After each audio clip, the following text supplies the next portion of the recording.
जुले बच्चों, आज हम लोग कक्षा 7वीं की पाठ्य पुस्तक किशोर भारती में से एक पाठ करेंगे। तो जो पाठ हम करने जा रहे हैं उसका शीर्षक है पुंछ और राजौरी के प्रसिद्ध तीर्थ स्थान। तो पुंछ और राजौरी में जो तीर्थ स्थान है जहाँ लोग बहुत जाते हैं, क्या कहते हैं, अपनी श्रद्धा दिखाने के लिए वहाँ पर वो लोग अपने सह परिवार जाते हैं। तो बहुत सी ऐसी जगहें हैं वहाँ पे, कहाँ, पुंछ और राजौरी में। तो उसी के बारे में आज हम पढ़ेंगे। तो बच्चों, आपकी पाठ्य पुस्तक का पेज नंबर 83 पेज जो है उस पर आपको ये जो पाठ है वो मिलेगा। तो मैं आपके लिए आज का पाठ पुस्तक से ही पढ़ रही हूँ। इसमें जो थोड़े बहुत जो कठिन शब्द आते हैं उनके अर्थ मैंने यहाँ पे लिख दिए हैं। तो कठिन शब्दों के अर्थ भी हम बीच बीच में यहाँ से देखते रहेंगे। तो शुरू करते हैं पाठ को कि पुंछ और राजौरी जम्मू के दो जिले हैं। इन दोनों जिलों में अनेक तीर्थ स्थल हैं, जिसमें नंगाली साहब, बूढ़ा अमरनाथ, शाहदरा शरीफ, जियारत पीर, छोटे शाह, रामकुंड मंदिर बनखंडी, महादेवी आदि उल्लेखनीय हैं। तो जो ये नंगाली साहब है, बूढ़ा अमरनाथ है, शाहदरा शरीफ, जियारत है, पीर छोटे शाह की है, रामकुंड है और मंदिर बनखंडी है। तो ये सारी जगह जो हैं वे तीर्थ स्थल हैं। तीर्थ स्थल होता है पवित्र स्थान, जो पवित्र स्थान होते हैं जहाँ लोग श्रद्धा के साथ, अपनी भक्ति के साथ वहाँ दर्शन करने जाते हैं, तो उसको तीर्थ स्थान कहते हैं। ठीक है, उल्लेखनीय है, देखने लिखने योग्य, उनके बारे में जो उल्लेखनीय है मतलब लिखने के ये योग्य हैं। पुंछ जम्मू से 245 किलोमीटर की दूरी पर स्थित है। यह सीमावर्ती क्षेत्र प्राकृतिक सौंदर्य के लिए आकर्षण का केंद्र है। सीमावर्ती होता है, जो सीमा का अर्थ होता है बॉर्डर। ठीक है, तो बॉर्डर और सीमावर्ती अर्थात सरहदी, जो कि बॉर्डर पर हो, सरहदी क्षेत्र यानी एरिया जो है, ये बहुत ही यहाँ पे प्राकृतिक सौंदर्य यानी नेचुरल ब्यूटी कहते हैं हम, वो बहुत ही आकर्षित करती है, सबको अपनी ओर खींचती है। इसे छोटा कश्मीर भी कहते हैं। विभिन्न धर्मों और संप्रदायों के लोग यहाँ एक साथ मिलकर रहते हैं। हर धर्म के लोग, चाहे वो हिंदू हो, मुसलमान हो, सिख हो या फिर जैन धर्म का या किसी भी धर्म का हो, तो सब लोग यहाँ पे इकट्ठे मिलजुल कर रहते हैं। पुंछ नगर में अत्यधिक मंदिर, गुरुद्वारे, मस्जिदें आदि होने के कारण इसे देवभूमि कह सकते हैं। देवभूमि अर्थात देवों की भूमि, देवताओं की भूमि, जहां पर देवताओं को का वास हो। तो यहाँ पे बहुत ज्यादा मंदिर हैं, गुरुद्वारे हैं, मस्जिदें हैं, जिस कारण इसको देवभूमि का नाम दिया जा सकता है। यहाँ के ऊंचे पर्वतीय शिखर, घने वन, निर्मल जल के स्रोत, कलकल करती नदियां और चौड़े मैदान मन को मोह लेते हैं। कहते हैं यहाँ के ऊंचे पर्वतीय शिखर, जो पर्वत हैं, बहुत ऊंचे ऊंचे पर्वत हैं और उनके शिखर का अर्थ होता है टॉप, जो सबसे ऊपर वाली जगह होती है, और जंगल हैं और निर्मल जल, निर्मल माने साफ पानी, निर्मल जल जो है उसके बहुत से स्रोत हैं और नदियां बहती हैं। और नीचे की तरफ हम आए तो वहां पे बहुत ही चौड़े चौड़े मैदान हैं। पुंछ में देवी देवताओं और पीर संतों के स्थल कहीं तो गुफाओं में है तो कहीं पर्वत शिखरों पर। तो यहाँ पे बहुत देवी देवताओं के मंदिर हैं जहाँ उन्होंने क्या कहते हैं, मेडिटेशन किया था, है ध्यान लगाया था, उस जैसी बहुत सी गुफाएं हैं, पर्वत के शिखर हैं। तो यहाँ पे बहुत सी ऐसी जगहें हैं। भिन्न भिन्न संप्रदायों के लोग इन तीर्थ स्थानों में श्रद्धा पूर्वक जाते हैं। तो अलग अलग, भिन्न भिन्न का अर्थ होता है अलग अलग संप्रदाय, अलग अलग मजहबों के जो लोग हैं वे यहाँ पे अपनी श्रद्धा यहाँ पे व्यक्त करने के लिए, यानी अपना रिस्पेक्ट देने के लिए वहाँ उनके दर्शन करने जाते हैं। पुंछ नगर से 5 किलोमीटर की दूरी पर गुरुद्वारा नंगाली साहिब स्थित है। पुंछ से अगर हम 5 किलोमीटर आगे जाएं तो वहां पे नंगाली साहिब जो गुरुद्वारा वो है, यह संतपुरा नंगाली साहब के नाम से भी जाना जाता है। इस गुरुद्वारे की स्थापना 200 वर्ष हुए संत भाई मेला सिंह जी ने की थी। स्थापना होती है उसकी नींव रखना, ठीक है। वे बड़े दार्शनिक और परोपकारी संत थे। तो दार्शनिक का अर्थ होता है जो दर्शन शास्त्र के जानकार हों, परोपकारी का अर्थ होता है दूसरों का भला करने वाला। तो जो संत मेला सिंह जी थे वे बड़े ही दार्शनिक थे और वे हमेशा दूसरों की सहायता करते थे। वे संत भाई रोचा सिंह के शिष्य थे। शिष्य मतलब उनके अनुयायी, उनके स्टूडेंट थे, ठीक है, जिनको कि 10वें गुरु गोविंद सिंह जी ने सिख पंथ का प्रचार करने के लिए पुंछ और कश्मीर भेजा था। तो जो संत भाई रोचा सिंह जी थे उनको 10वें गुरु गोविंद सिंह जी ने यहाँ पे भेजा था पुंछ और कश्मीर में कि आप वहां पे जाके हमारे जो नया धर्म निकला था, सिख धर्म जो था, तो उसका प्रचार और उसका प्रसार कीजिए। जब गुरुद्वारे का निर्माण हुआ तो वहां जंगल ही जंगल थे। यह भव्य गुरुद्वारा द्रंगुली नाले के निकट तट पर स्थित है। भव्य होता है बहुत ही बड़ा, तो ये गुरुद्वारा जो है बहुत ही बड़ा है और द्रंगुली नाले के ये के पास ही ये स्थित है, उसके तट पर स्थित है, किनारे पर। संत भाई मेला सिंह जी स्वयं एक गुफा में रहते थे। यह गुफा आज भी सुरक्षित है। तो जिस गुफा में संत भाई जी रहते थे वो गुफा आज भी वहां पर है और लोग अभी भी वहां दर्शनों के लिए जाते हैं। संत भाई मेला सिंह जी का आरंभ किया हुआ गुरु का लंगर आज भी निरंतर चल रहा है। निरंतर माने लगातार। तो तब बहुत साल पहले उन्होंने ये गुरुद्वारे में लंगर का जो सिस्टम है वो शुरू किया था और आज भी वहां पर लंगर जो है वो बांटा जाता है। लोग वहां पे मुफ्त में जो है वहां पे गुरुद्वारे के दर्शन करते हैं और फिर वहां पे मुफ्त में उनको भोजन मिलता है। गुरुद्वारा नंगाली साहिब मुख्यतः 3 भागों में फैला हुआ है। इसके एक भाग में तो संत और महंतों की देहरियां हैं। संत और महंत जो भी हैं वो वहां पे रहते हैं। और दूसरे में लंगर के एक और मोदी खाना है जो गुरुद्वारे का भंडार घर है। तो भंडार का अर्थ होता है स्टोर, ठीक है, भंडार घर अर्थात स्टोर रूम है ना। तो वहां पे स्टोर रूम है और जहां लंगर का सारा सामान रखा जाता है। भंडार का लेखा जोखा रखने वाले को मोदी कहा जाता है और मोदी वह व्यक्ति होता है जो यहाँ पे भंडार का लेखा जोखा, उनके जो अकाउंट्स को देखता है, कितना सामान खरीदना है, कितना खरीद चुका, कितने पैसे खर्च हुए हैं, जो व्यक्ति इसको देखता है उसको मोदी कहते हैं। गुरुद्वारे के तीसरे भाग में एक दीवान घर और कुछ कमरे बने हुए हैं। दीवान घर में श्री गुरु ग्रंथ साहिब जी का पाठ तथा शब्द कीर्तन होता है। गुरुद्वारा नंगाली साहब का बड़ा ऐतिहासिक और धार्मिक महत्व है। सन 1828 में जम्मू के महाराजा गुलाब सिंह जी यहाँ पधारे और श्रद्धा वश उन्होंने पुंछ के 5 तथा कश्मीर के 3 गांव इस गुरुद्वारे के नाम लिख दिए। तो 1828 की बात है। वहां के राजा थे गुलाब सिंह जी। वे यहाँ पे एक साधारण मनुष्य के रूप में पधारे थे, खुश हुए और वहां पे बहुत ही श्रद्धा के साथ, अपनी पूरी भक्ति के साथ उन्होंने उनको कुछ गांव जो थे वो उनको गुरुद्वारे को दे दिए। बैसाखी के मेले पर यहाँ खूब चहल पहल होती है। लोग बहुत आते जाते हैं बैसाखी के समय में, जो अप्रैल में पड़ता है शायद। दूर दूर से हर धर्म और संप्रदाय के लोग यहाँ आते हैं और श्रद्धा सुमन भेंट करते हैं। अपनी श्रद्धा से अपने पास जो भी हो वे यहाँ पे लाके भेंट करते हैं अर्थात चढ़ाते हैं। यहाँ पर यात्रियों के रहन सहन तथा लंगर का सुप्रबंध है। सुप्रबंध माने बहुत अच्छा यहाँ पे प्रबंध है। लोगों को रहने के लिए उन्होंने घर बना रखे हैं, कमरे हैं और उनको भोजन भी वहाँ पे प्रदान किया जाता है।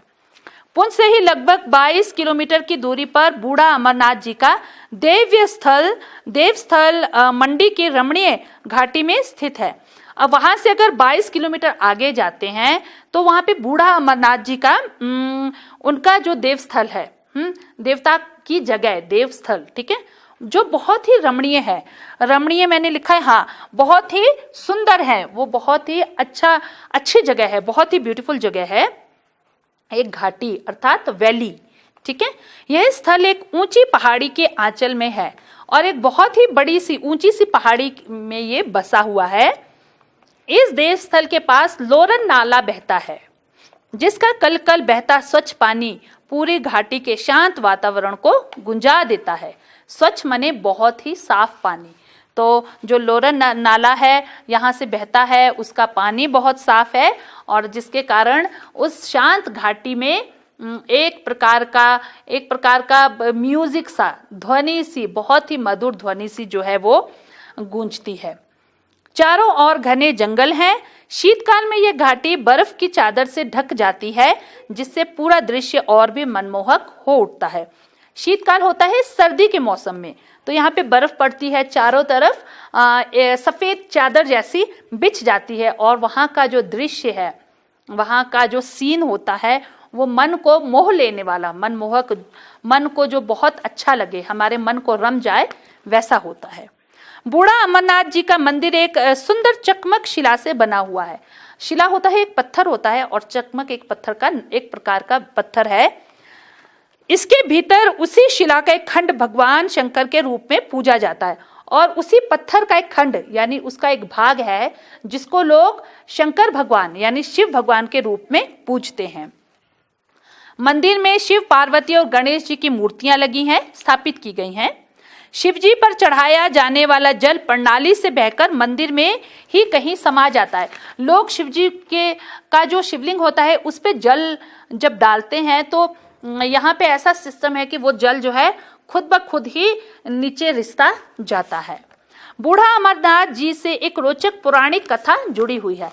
पौराणिक का अर्थ होता है पुरानी, तो एक पुरानी कथा है। कहते हैं कि एक बार पुंछ की महारानी, जिनका नाम चंद्रिका था, ठीक है, बुढ़ापे के कारण कश्मीर घाटी में स्थित स्वामी अमरनाथ जी की यात्रा पर नहीं जा सकी। यहाँ पे शक्ति नहीं, सकी होना चाहिए, ठीक है। तो वे बूढ़ी हो गई थी चंद्रिका जी, जिस कारण वे अमरनाथ जी की यात्रा पर नहीं जा सकी, क्योंकि इसका रास्ता अति दुर्गम है, बहुत ही कठिन रास्ता है, सीधा रास्ता नहीं है। ऊंची ऊंची चोटियों पर से और बहुत ही चट्टानों पर से चढ़ के जाना पड़ता है, तो रास्ता बड़ा मुश्किल था, कठिन था। वे बहुत दुखी हुई, उनको बहुत दुख हुआ कि हाय मैं अमरनाथ की यात्रा पर नहीं जा सकी। तो उन्होंने भगवान शंकर की तपस्या की, उनकी पूजा की और जिस पर भगवान ने उन्हें स्वप्न में कहा, स्वप्न में अर्थात सपने में उनसे कहा कि मैं आपको लोरन नाले के किनारे दर्शन दूंगा। तो उन्होंने सपने में भगवान को देखा कि भगवान कह रहे थे कि तुम लोरन नाले पे आना, मैं वहीं तुम्हें अपने दर्शन दूंगा। आखिर श्रावण पूर्णिमा के दिन शंकर वहां पे प्रकट हुए। बूढ़ी महारानी को भगवान शंकर वृद्ध रूप में दिखाई दिए। रानी बूढ़ी हो चुकी थी, वो आई वहां पे दर्शन के लिए और शंकर जी ने एक वृद्ध के यानी एक बूढ़े के रूप में वहां पे उनको दर्शन दिए। तब से यह तीर्थ स्थल बूढ़ा अमरनाथ कहा जाने लगा। बूढ़ा अमरनाथ में श्रावण पूर्णिमा को एक बड़ा मेला लगता है, जिनमें न केवल पुंछ से बल्कि देश के कोने कोने से हजारों श्रद्धालु जन सम्मिलित होते हैं। हजारों की संख्या में लोग अपनी भक्ति भाव से यहाँ पे सम्मिलित इकट्ठे होते हैं, यहाँ पे भाग लेते हैं। दशनामी अखाड़ा से बुढ़ा अमरनाथ जी की पवित्र छड़ी की शोभा यात्रा निकलती है। शोभा यात्रा जो है वो दशनामी, अलग अलग अखाड़े होते हैं महंतों के, संतों के, तो ये एक दशनामी एक अखाड़ा है जहां से ये शुरू होता है। इस शोभा यात्रा में अखाड़े के स्वामी जी महाराज एक सुसज्जित पालकी में विराजमान होते हैं। सुसज्जित यानी बहुत ही सुंदर सजी हुई, ठीक है, विराजमान माने उसमें वो बैठ के वो निकलते हैं आगे। साधु संतों की मंडलियां झंडे फहराती हुई और तुरही बजाती हुई साथ साथ चलती हैं। तुरही एक तरह का यंत्र होता है, ठीक है, बजाने का यंत्र। तो वे लोग अपने हाथों में झंडे लेकर और भजन कीर्तन करते हुए आगे बढ़ते हैं। श्रद्धालु जगह जगह पर पवित्र छड़ी तथा शोभा यात्रा में सम्मिलित स्वामी जी का स्वागत करते हैं। तो हर जगह पे जैसे ही वो किसी गांव में पहुंचते हैं, लोग उनके स्वागत के लिए तैयार खड़े होते हैं। यात्रियों तथा श्रद्धालुओं की भीड़ जुटती है। वहीं पर साथ साथ में लोग उनके साथ आते चलते हैं, साथ निकलते जाते हैं। और इस प्रकार बूढ़ा अमरनाथ के मेले में एकता, भाईचारे तथा रंग बिरंगी भारतीय संस्कृति का एक सुंदर झलक मिलती है। तो यहाँ पे हर धर्म के लोग जो है वो एक साथ इकट्ठे होके मिलजुल कर फिर वो आगे बढ़ते हैं। और यहाँ पे हमारे भारत की एकता जो है हमारी वो दिखाई देती है। बूढ़ा अमरनाथ में यात्रियों के रहने के लिए एक सुंदर भवन का निर्माण हुआ है तथा भोजन आदि और चिकित्सा का भी सुंदर प्रबंध है। वहां पे लोगों के रहने के लिए भवन का निर्माण है, कमरे मिल जाएंगे आप लोगों को, और साथ में भोजन, फ्री का भोजन, और साथ में चिकित्सालय। अगर कोई बीमार हो तो उनका इलाज भी वहां पर आराम से हो सकता है। कश्मीर घाटी में स्थित अमरनाथ की यात्रा से पूर्व बूढ़ा अमरनाथ की यात्रा अनिवार्य मानी जाती है। अब ये माना जाता है कि अमरनाथ की यात्रा पर जाने से पहले बूढ़ा अमरनाथ की यात्रा करनी बहुत जरूरी है। उसी के साथ जो अमरनाथ की यात्रा का फल जो है वो पूरा होगा, फल मिलेगा, ऐसा मानना है। अनिवार्य का अर्थ होता है जरूरी। जिला पुंछ के पास ही जिला राजौरी है। अभी तक हमने पुंछ की बात की, अब हम राजौरी की ओर बढ़ते हैं। राजौरी नगर से लगभग 35 किलोमीटर की दूरी पर शाहदरा शरीफ नामक एक प्रसिद्ध जियारत है। ठीक है, तो जियारत का अर्थ भी होता है तीर्थ यात्रा, जहां पे लोग जाते हैं अपनी श्रद्धा भक्ति के साथ। शाहदरा शरीफ में महान सूफी पीर गुलाम शाह का मकबरा जो है बना हुआ है। गुलाम शाह साहिब का जन्म रावलपिंडी के एक गांव में के एक सैयद परिवार में हुआ था। उनका जन्म तो गुलाम शाह साहिब जी का जन्म तो रावलपिंडी में हुआ था, जो भी पाकिस्तान में है ना। और किशोरावस्था में ही वे घर त्याग कर ईश्वर की खोज में निकल पड़े थे। और जब वे किशोर अवस्था में थे, छोटे थे, 12-13 साल की उम्र के थे, तो वो घर छोड़कर घर से निकल गए कि मैं ईश्वर की खोज में जा रहा हूँ, भगवान को ढूंढे जा रहा हूँ। घूमते घूमते वे पुंछ आ गए। जीवन के अंतिम वर्ष उन्होंने शाहदरा शरीफ में बिताए। वहीं पर थे, अपने अंतिम वर्षों में वे यहीं पर शाहदरा शरीफ में ही थे। यहाँ उन्होंने 40 दिन इबादत की। इस इबादत को चिल्ला कहते हैं। चिल्ला का अर्थ होता है 40 दिन इबादत करना, 40 दिन अल्लाह को याद करने को चिल्ला कहते हैं। चिल्ला काटकर जब वे बाहर आए तो श्रद्धालुओं ने जगह साफ की तथा इस जियारत का निर्माण करवाया। जहां पे उन्होंने इबादत की थी, उस जगह को साफ करके फिर उसी जगह पे ये जियारत जो है वो बनाई गई। पीर साहब का खड़ऊ, उनका हथौड़ा, उनका आसन और उनका कटोरा तक आज तक भी सुरक्षित यानी संभाल कर रखा हुआ है। भक्त इनके दर्शन करके स्वयं को धन्य मानते हैं। विभिन्न धर्मों के लोग साल भर यहाँ आकर मन्नतें मांगते हैं। कहते हैं कि एक बार महाराजा गुलाब सिंह जी साधारण वेश में यहाँ आए थे, यानी साधारण व्यक्ति की तरह वे, राजा बनकर नहीं, आम व्यक्ति की तरह वे वहां आए। उन्होंने पीर साहब की बहुत सेवा की और उनसे आशीर्वाद प्राप्त किया। राजा ने जियारत के नाम बहुत सी जमीन लिख दी और फिर खुश होकर उन्होंने भी इस जियारत के नाम जमीन लिखी। वह सारी जमीन इस जियारत की संपत्ति है। जियारत से होने वाली आय से कई संस्थाएं चलती हैं तथा जनहित के कार्य किए जाते हैं। बहुत सी संस्थाएं जो हैं उनको ये अपने यहाँ से डोनेशन देते हैं और साथ में जनहित के लिए, लोगों के हित के लिए, उनके लाभ के लिए भी उनको ये संस्था जो है वो अपने जो इनकी आय है उसमें से वे इनकी सहायता करती है। शाहदरा शरीफ के आंगन में संतरे का एक पेड़ है जिस पर 12 महीने फल लगते हैं। एक पेड़ है जिस पर पूरा साल जो है संतरे लगते हैं और विश्वास किया जाता है कि इस पेड़ के नीचे बैठे किसी भी व्यक्ति की संतान कामना जो है वो पूरी हो जाती है यदि कोई फल स्वयं है उसके लिए आ गिरे। तो जो लोग जिनके पास संतान नहीं होती है वे अगर जाके उस पेड़ के नीचे बैठ जाएं और अगर वो फल जो है संतरे का खुद ही पेड़ से नीचे गिरे, उस व्यक्ति के ऊपर गिरे, तो इसका मतलब है कि उस व्यक्ति को आशीर्वाद मिल गया है, अर्थात उसकी संतान कामना जो है वो पूरी हो ही जाएगी। इस ज़ियारत के प्रति लोगों को अत्यधिक आस्था है। यहाँ भक्तजन श्रद्धा के सुमन तथा बहुमूल्य चढ़ावे चढ़ाते हैं। लोग जाते हैं बहुत श्रद्धा के साथ और बहुत ही बहुमूल्य अर्थात बहुत ही कीमती जो है वो चढ़ावे अपनी तरफ से चढ़ाते हैं। जम्मू के पुंछ और राजौरी जिलों के 3 प्रमुख तीर्थों के वर्णन से स्पष्ट होता है कि जम्मू प्रांत के लोगों के मन में सब धर्मों के प्रति समान श्रद्धा है। हाँ, तो कहते हैं कि जम्मू के लोग जो हैं वे हर धर्म के लोग वहाँ पे हैं और वे हर धर्म के लोग जो हैं वे अपने अपने धर्म को अपनी अपनी तरफ से वो बहुत ही एक साथ मिलजुल कर वे अपने धर्म का पालन करते हैं। बहुत ही भाईचारे के साथ इकट्ठे वे हर धर्म के लोग जो हैं वे इकट्ठे रहते हैं। तो ये था हमारा आज का पाठ पुंछ और राजौरी के प्रसिद्ध तीर्थ स्थान। तो अब आपकी पुस्तक में पीछे कुछ प्रश्न भी दिए गए हैं, हम उनके उत्तर भी देख लेते हैं। पहला प्रश्न है, जम्मू से पुंछ कितनी दूरी पर स्थित है? तो जैसे कि हमने पढ़ा कि जम्मू से पुंछ जो है 245 किलोमीटर की दूरी पर स्थित है। पुंछ के किन्हीं 3 देवस्थलों के नाम लिखो। पुंछ के देवस्थल गुरुद्वारा नंगाली साहिब, बूढ़ा अमरनाथ जी का मंदिर तथा रामकुंड मंदिर हैं। नंगाली साहिब गुरुद्वारे की स्थापना किसने की थी?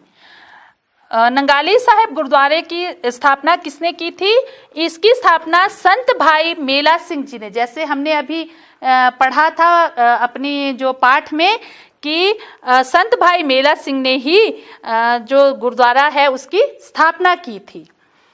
अगला प्रश्न है, शहादरा शरीफ की जियारत किसके नाम से प्रसिद्ध है? तो जो शहादरा शरीफ की जियारत है वो सूफी पीर गुलाम शाह के नाम से प्रसिद्ध है। शहादरा शरीफ के बारे में लिखें। शहादरा शरीफ राजौरी से लगभग 35 किलोमीटर की दूरी पर स्थित है। यह एक प्रसिद्ध दर्शनीय स्थल है। जहां लोग दर्शन करने जाते हैं उसको दर्शनीय कहते हैं, ठीक है, और स्थल होता है जगह। तो यहाँ पे लोग दर्शन करने जाते हैं। इसमें सूफी पीर गुलाम शाह का मकबरा है। गुलाम शाह ने यहाँ 40 दिन इबादत की थी और उसी इबादत को चिल्ला, है ना, इसका आगे आपका प्रश्न भी आएगा, तो उसको चिल्ला कहा गया है। बूढ़ा अमरनाथ जाने वाली छड़ी यात्रा का वर्णन करें।